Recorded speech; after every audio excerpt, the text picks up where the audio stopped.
Welcome to Auto Mundial, the weekly car news and review show, where this week the Mercedes-AMG GTR faces its toughest rival, the all-new Porsche 911 GT3.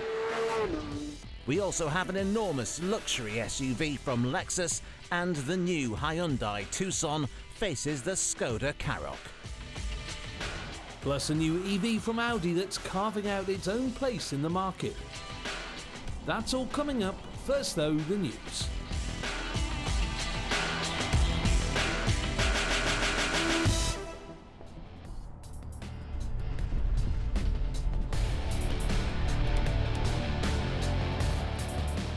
The Geneva Motor Show has been cancelled for the third year running due to COVID-19.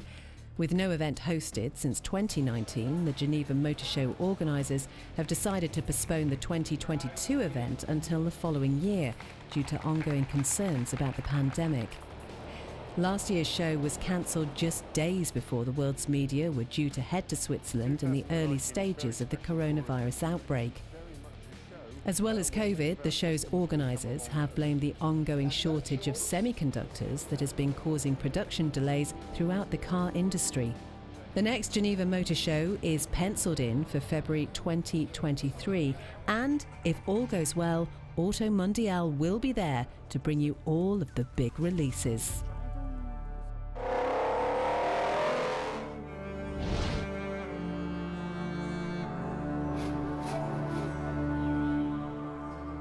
While many US customers were sad to learn that the new Toyota Land Cruiser won't be headed to North America, they can take solace in knowing that there is something to fill its place in the massive Japanese unstoppable 4x4 market.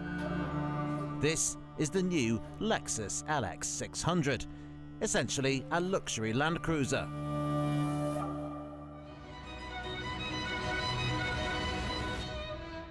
Based on the new Toyota Land Cruiser, the 2022 LX has ditched the big V8 in favour of a somewhat more frugal twin-turbo V6. As imposing as ever, the new LX comes in various different guises, most notably the relatively demure F-Sport and the modestly named ultra-luxury model. This eye-catching top-of-the-range car gets one of the most distinctive grilles on the market and will no doubt appeal to BMW 4 Series fans. The strange styling continues to the side profile, where the proportions make it look like a toy. But with its Land Cruiser underpinnings, it's safe to say that style has come in second place to capability. If it really is to fill the Land Cruiser's shoes, it needs to be the off-road benchmark for SUVs. To ensure its green lane credentials, the LX has some beefed-up height-adjustable suspension, high and low range, and a new system called Multi-Terrain Select.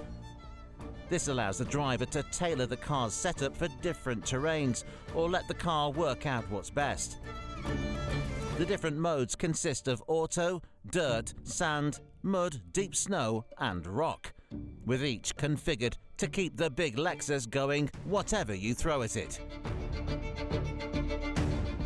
Best of all, in another Land Rover-inspired feature, the infotainment screen can double as a TV, showing exactly what the car is up to via various cameras mounted around the body. It has the 4x4 abilities of a Range Rover then, but is it as luxurious? Well, step inside and you're greeted by a sea of leather and open-pore wood trim. It isn't quite as stylish as some of its rivals, but it sticks to the Lexus traditions of lots of physical buttons and ultra-high-quality materials. In the back, there are some big screens, sunblinds, and a control that lets rear seat passengers move the front passenger seat for more legroom. The infotainment is slightly underwhelming, but the cabin just about lives up to the ultra-luxury name. However, if it wants the title of the ultimate luxury off-roader, it needs to beat the original 4x4 limousine, the Range Rover. The current car has been with us for years now and is due to be replaced as soon as next year, but it still sets the standard for luxury SUVs. It may not be quite as well made as a Lexus, but the cabin is full of the best leather and wood this side of Rolls-Royce, and it still looks fantastic. It's a similar story outside too.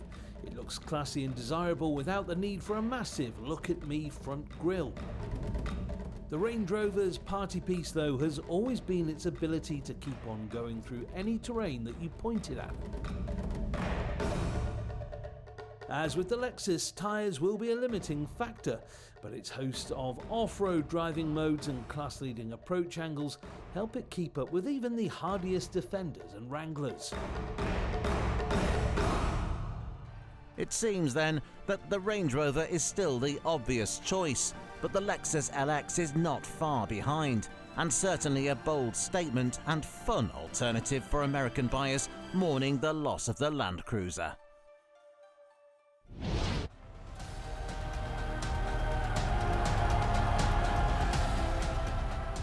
We've had SUVs, we've had electric SUVs, we've had SUV coupes, and now inevitably we've got an electric SUV coupe. It really was only a matter of time. This is the new Audi e-TRON Sportback, and it's a sleeker, sharper, meaner version of the regular car, an EV that we like very much.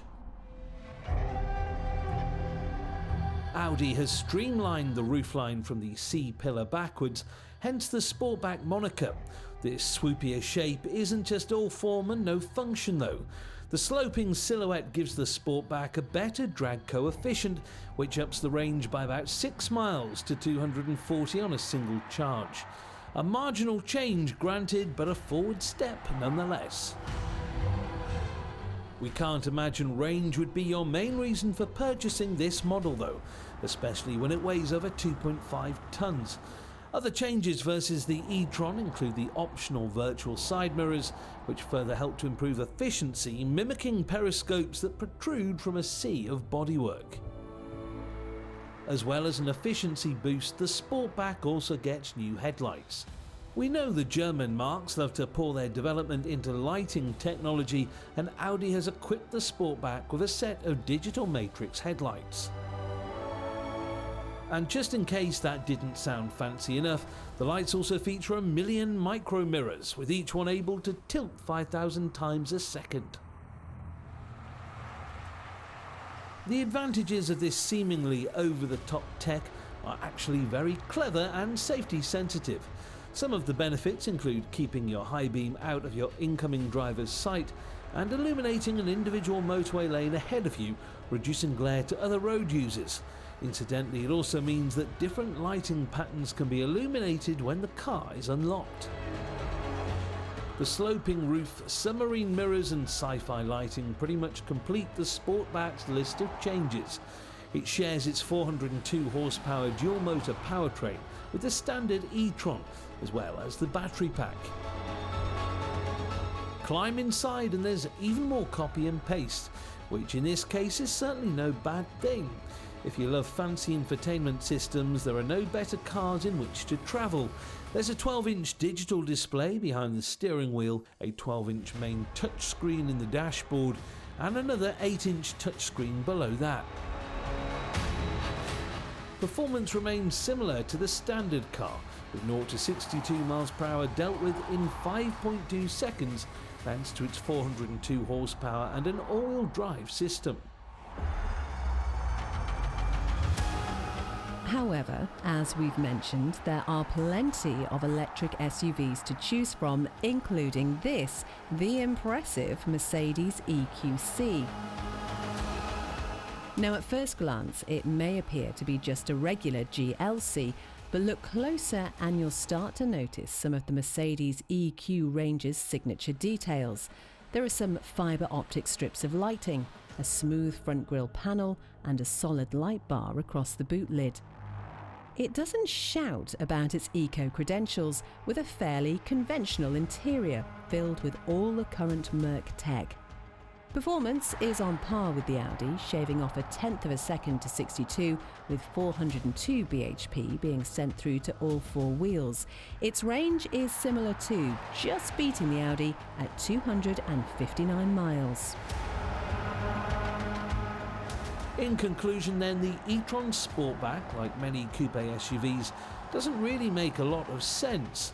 The Mercedes EQC and indeed the regular e-TRON still look great and are that little bit easier to live with every day. And best of all, they're cheaper. After the break, Hyundai versus Skoda and Mercedes versus Porsche.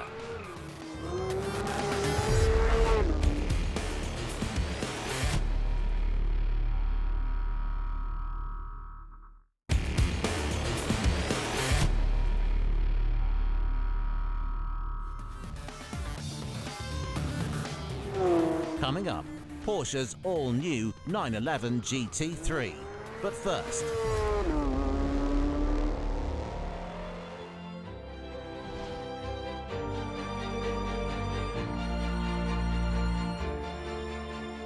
since it was first shown to the world in the mid-2000s, Hyundai's Tucson has always been an affordable but forgettable SUV for family buyers looking for substance over style.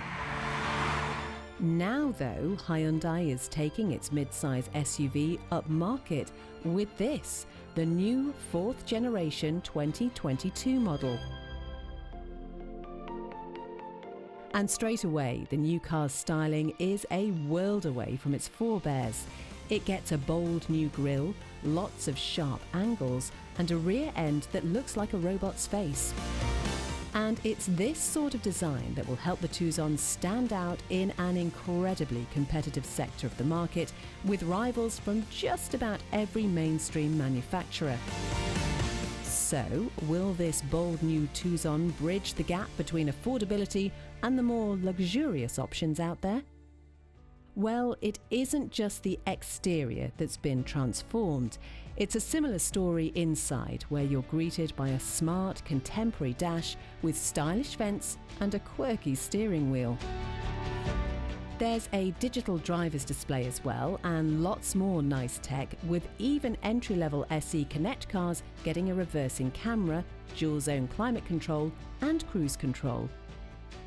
Step up to the premium trim level and you get keyless entry, adaptive cruise control, upgraded audio and a wireless phone charger.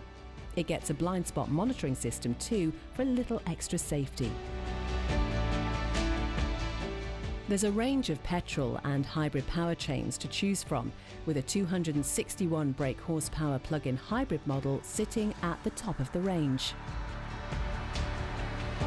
As we said though, this is an ultra-competitive class, and if the Tucson wants to stand out, it's going to need to beat some very stiff competition. This is the popular Skoda Karoq. Unlike the Hyundai, its styling is rather conservative. The exterior is restrained and classic, but the cabin takes that attitude a bit too far, with lots of drab grey plastic and little in the way of flamboyance. But to most family buyers, the main draws will be the Karoq's versatility. If you go for that VarioFlex rear seat option, you can alter the amount of passenger space and boot capacity you have, making this one of the most practical cars in this class. There's a broad selection of petrol and diesel engines too, although there aren't as many hybrid options compared with the Tucson. It seems then that the Hyundai could be onto a winner, and the Tucson could finally be a desirable choice in this crowded class.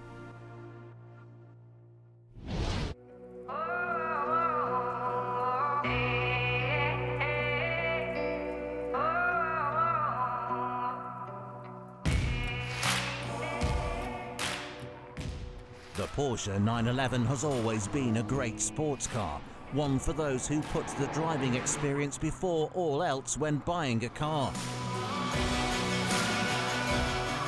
The latest 992 generation car, though, while still a great driver's car, left us feeling like it was straying slightly into grand touring territory. After all, it's bigger than ever before and more refined.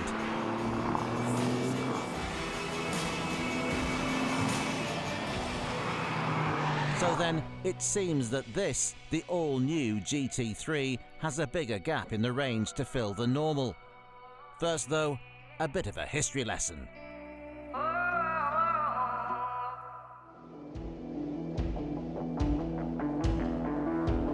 The first GT3 was introduced in 1999 with the 996 as a stripped-out, track-biased Carrera with aggressive aero, more power and a roll cage where the rear seats used to be. Power was sent to the rear wheels from a naturally aspirated flat 6. It was a homologation car to allow the 911 to go racing, but it clung onto just enough creature comforts to make it perfectly usable on the road. Since then, with each new generation of 911, has come an evolution of the GT3 following the same simple recipe.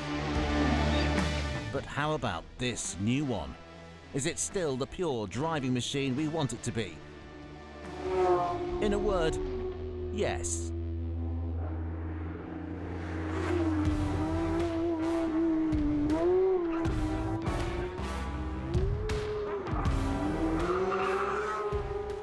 The new Carrera may be a bit more grown up these days, but the GT3 is still built to thrill. It's easy to spot thanks to its deep front splitter, vented bonnet and simply enormous rear wing. This being the biggest 911 to date, this new GT3 is heavier than the old car. Remarkably though, just 5 kilos heavier. With the PDK transmission, the GT3 weighs in at just 1,435 kilograms, and the weight-saving methods in place are deliciously nerdy. Various body panels are made out of carbon fibre reinforced plastic. The enormous alloy wheels are forged. There's a new lightweight exhaust system, and even the windows have been made out of thinner glass. This is the deeply impressive engineering we've come to expect from Porsche's GT department. But it's not just the weight they've been obsessing over. For the first time in 911 history, the GT3 now gets double front wishbone suspension inspired by the RSR racers.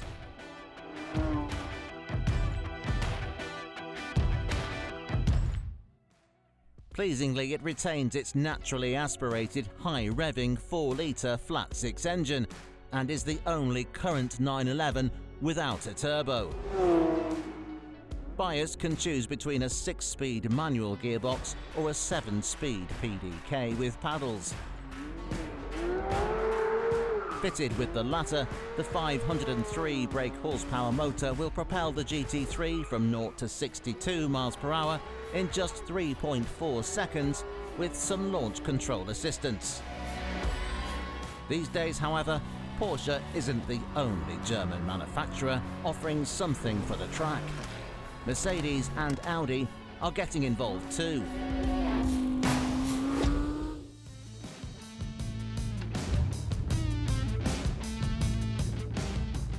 This is the Mercedes-AMG GTR, and like the GT3, it's part of quite a complicated model lineup. The GTR sits somewhere in the middle, but it's a direct rival for the magnificent 911. It has a more conventional layout than the Porsche, with the big, long bonnet housing a 4-litre twin-turbocharged V8 producing 577 brake horsepower. That is more power than the 911, but it is heavier, meaning the big Merc just loses out on the 0 to 60 sprint, 0.2 seconds behind its Stuttgart rival. It certainly looks the part though, with its big wing and green paint, and is just as capable at Grand Touring as it is blasting around the Nürburgring.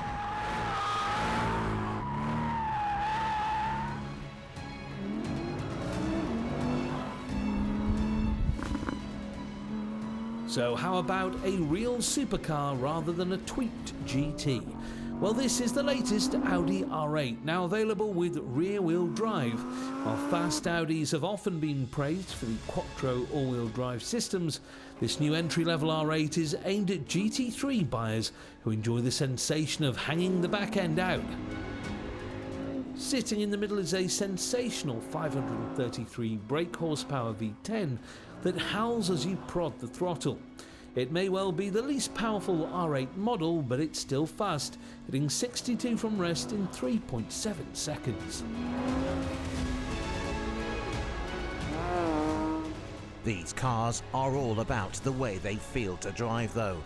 Each will suit a different kind of driver with different preferences. Us, we'll take the Porsche, but there really are no wrong answers here.